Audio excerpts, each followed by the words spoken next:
Të dashur student, të nderuar qytetar dhe ju të dashur të ri, të nderuar kolegë dhe bashkëpunëtor.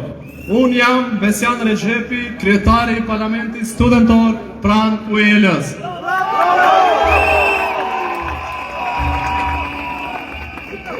Sot jemi këtu, jo si individ të ndarë, por si një zë i përbashkët studentor që kërkon të drejtën e tij legjitime dhe të arsyeshme.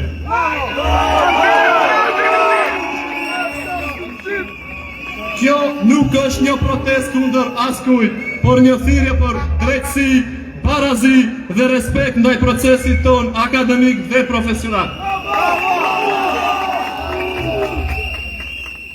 Kërkesa jonë është e qartë dhe konkrete, mundësia që provimi i jurisprudencës të jetë në gjuhën shqipe dhe të cilën kemi studiuar. Kjo nuk është kërkesë emocionale, por një çështje parimore.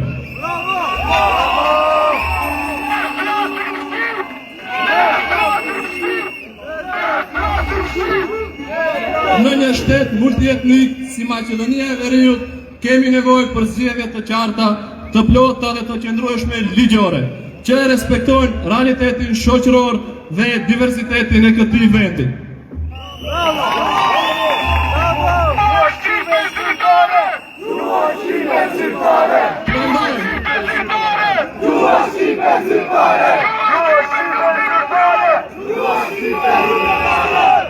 Prandaj, kjo është një moment reflektimi për të gjithë faktorët institucional dhe politik.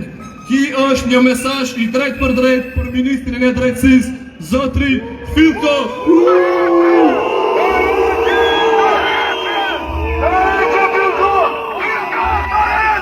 Që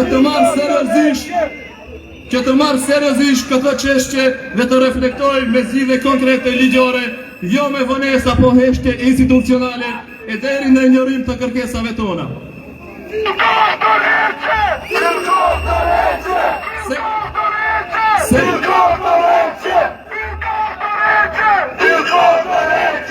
Sepse ne dim edhe të rebelohemi.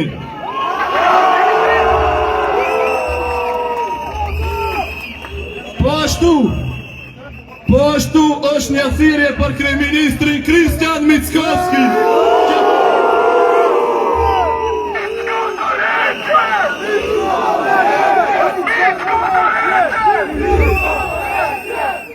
Që të mos e trajtoj këtë çështje vetëm në kuadër të deklaratave apo konferencave për shtyp, por të angazhohet për zgjidhje reale.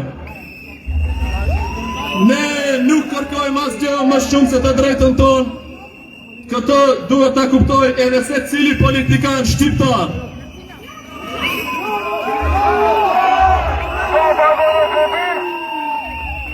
Ne kërkojmë zgjidhje, jo justifikime.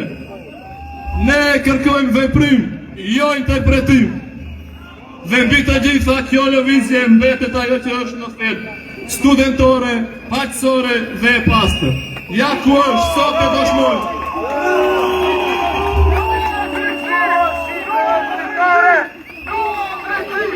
Faleminderit të gjithëve që jeni këtu. Zëri i studentëve sot qartë duket me këtë prezencë kaq madhështore. Faleminderit.